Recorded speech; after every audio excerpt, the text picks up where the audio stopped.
नमस्ते बच्चों, मैं हूं आपका अपना अर्जुन प्रताप सिंह राणा और ये वीडियो कक्षा 9वीं हिंदी लोक भारती के लिए है। कविता का नाम है निर्माणों के पावन युग में और ये इसका दूसरा हिस्सा है। पहला हिस्सा हम पहले कर चुके हैं और कवि हैं अटल बिहारी वाजपेयी जी। बच्चों, आगे बढ़ते हुए इन अनुदेशों का पालन कीजिए हमेशा की तरह, ताकि आपको तकलीफ ना हो। ये वीडियो भी पहली वीडियो की तरह ही खास है, महत्वपूर्ण है। इसमें भी आपके लिए कुछ इम्पोर्टेंट और महत्वपूर्ण सरप्राइज है। बच्चों, पूरा वीडियो देखिए, आपको पता चल जाएगा। आगे बढ़ते हैं। अटल बिहारी वाजपेयी जी, इनकी कुछ और तस्वीरें मैंने यहाँ पे प्रस्तुत की हैं। बच्चों, अटल बिहारी वाजपेयी जी के बारे में तो आपको बहुत सारी चीज़ें पता ही होंगी पहले से, पर कुछ तथ्य भी मैं आपको इनके बारे में देना चाहूँगा। कि सबसे पहले तो ये कि आजीवन अविवाहित रहे। ये एक ओजस्वी एवं पटु वक्ता सिद्ध हिंदी कवि भी हैं। परमाणु शक्ति संपन्न देशों की संभावित नाराजगी से विचलित हुए बिना इन्होंने अग्नि 2 और परमाणु परीक्षण कर देश की सुरक्षा के लिए साहसी कदम भी उठाए। सन 1998 में राजस्थान के पोखरण में भारत का द्वितीय परमाणु परीक्षण किया, जिसे अमेरिका की CIA को भनक तक नहीं लगने दी। आपने इसी पर आधारित एक फिल्म देखी होगी बच्चों, परमाणु, जिसमें मुख्य कलाकार की भूमिका जॉन अब्राहम ने निभाई थी। इसके बाद अटल जी सबसे लंबे समय तक सांसद रहे हैं और जवाहरलाल नेहरू व इंदिरा गांधी के बाद सबसे लंबे समय तक गैर कांग्रेसी प्रधानमंत्री भी। वो पहले प्रधानमंत्री थे जिन्होंने गठबंधन सरकार को, यानी मिलीजुली सरकार को, न केवल स्थायित्व दिया अपितु सफलतापूर्वक संचालित भी किया। अटल जी ही पहले विदेश मंत्री भी थे जिन्होंने संयुक्त राष्ट्र संघ में हिंदी में भाषण देकर भारत को गौरवान्वित किया था। अपनी कविता के बारे में अटल जी कहते हैं कि मेरी कविता जंग का ऐलान है, पराजय की प्रस्तावना नहीं। वह हारे हुए सिपाही का नैराश्य निनाद नहीं, जूझते योद्धा का, वॉरियर का जय संकल्प है। वह निराशा का स्वर नहीं, बल्कि मेरी कविता आत्मविश्वास का जय घोष है। तो ये हैं अटल बिहारी वाजपेयी जी। इनकी कविता निर्माणों के पावन युग में। एक बार मैं इसका वाचन करूंगा बच्चों, ध्यान से सुनिएगा। निर्माणों के पावन युग में हम चरित्र निर्माण न भूलें, स्वार्थ साधना की आंधी में वसुधा का कल्याण न भूलें। माना अगम अगाध सिंधु है, संघर्षों का पार नहीं है, किंतु डूबना मझधारों में साहस को स्वीकार नहीं है। जटिल समस्या सुलझाने को नूतन अनुसंधान न भूलें।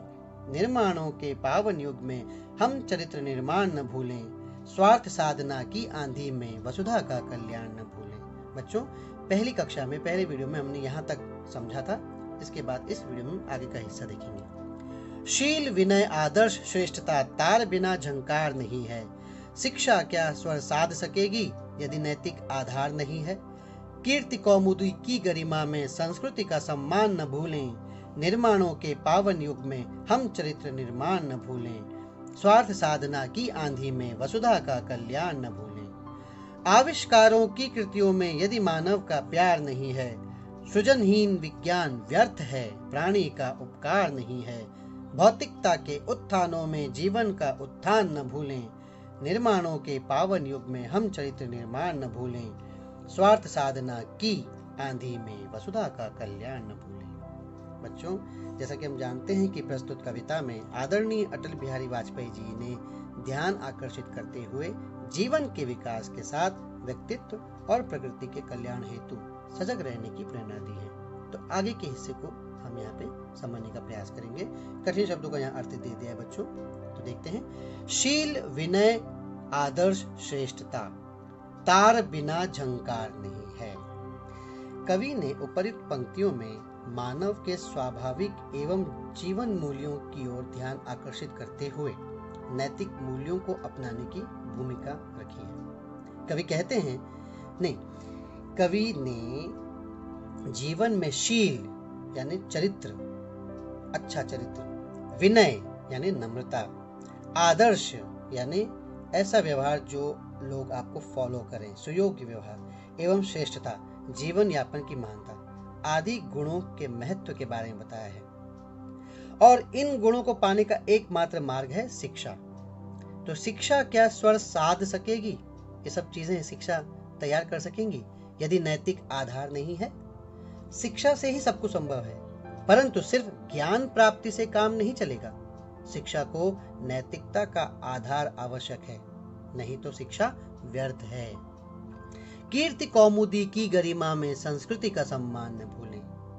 कवि आगे कहते हैं कि चरित्रवान बनकर अच्छा कार्य करके समाज में अच्छा स्थान प्राप्त करेंगे, ठीक है, और अपना यशगान चारों दिशाओं में फैलेगा। तो कीर्ति कौमुदी, आपके यश की चांदनी हर जगह फैलेगी। लेकिन इस समय इस बात का ख्याल रखें कि अपनी प्रसिद्धि के पथ पर अपनी महानता सिद्ध करते समय आप अपनी संस्कृति का सम्मान, उसकी गरिमा को न भूलें, संस्कृति का सम्मान न भूलें, साथ ही अपने व्यक्तित्व और धरती के कल्याण की ओर भी ध्यान आवश्यक है।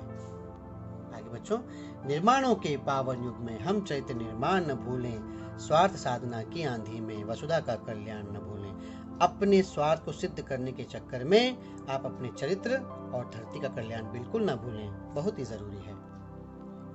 आगे, आविष्कारों की कृतियों में यदि मानव का प्यार नहीं है, आविष्कारों की कृतियों में, आज मनुष्य आविष्कारों की श्रृंखला में दिनों दिन एक एक ऊंचाई को छू रहा है और यही समय की मांग है। नए नए इन्वेंशन हो रहे हैं, नए नए आविष्कार हो रहे हैं।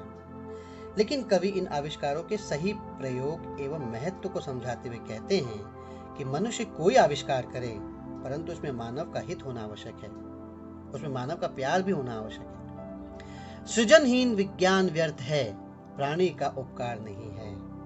यदि वो कृति मानव जाति या वसुंधरा को, धरती को हानि पहुंचा रही है तो उसके निर्माण से क्या लाभ, क्या फायदा? आज विज्ञान आगे जा चुका है परंतु उसका उपयोग जीव सृष्टि की भलाई में हो तो उसे महत्व है, अन्यथा सृजनहीन है, व्यर्थ है। ऐसा सृजनहीन है, निर्माण व्यर्थ है।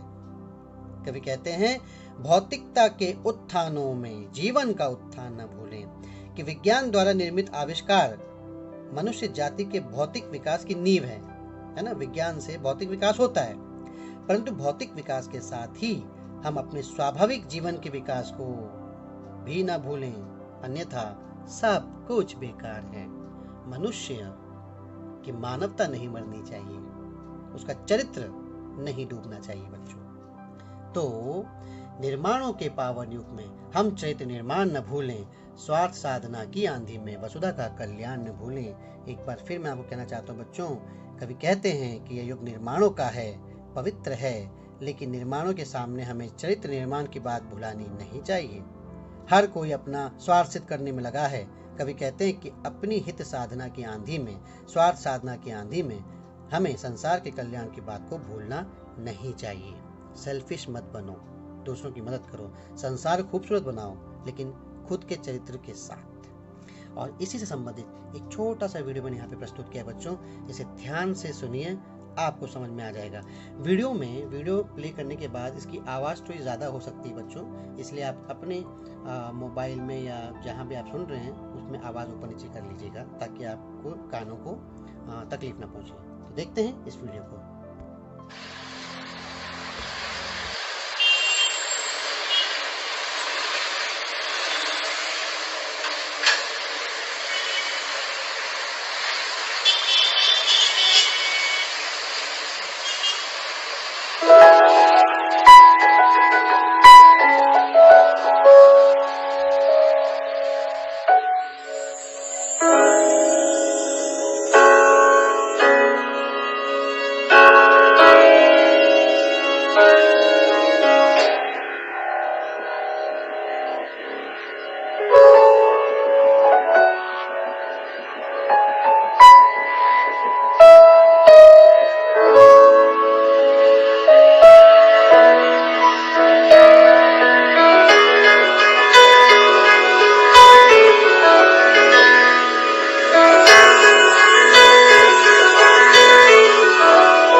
देखा बच्चों, ये है चरित्र निर्माण, ये है वसुधा का कल्याण, वसुधा पे रहने वाले प्राणियों का ध्यान। Love yourself to love others to love yourself, help others to help yourself. तभी धरती अच्छी और स्वर्ग से भी ऊंची बन जाएगी। इसी तरह से हमको ध्यान रखना है, तरक्की भी करनी है, लेकिन चरित्र का निर्माण और वसुंधरा का कल्याण भी करना है। उम्मीद है बच्चों वीडियो आपको पसंद आया होगा। तो कैसा लगा बताइए, कमेंट कीजिए, ध्यान दीजिए, सब्सक्राइब कीजिए और अपनी सजेशंस मुझे ज़रूर दीजिएगा कि आपको कैसा लगा। तो अगले वीडियो में मिलेंगे हम इसी कविता से संबंधित प्रश्नोत्तरों को लेकर। और ध्यान रखिए, सुरक्षित रहिए, अपना संभल कर रहिए। धन्यवाद।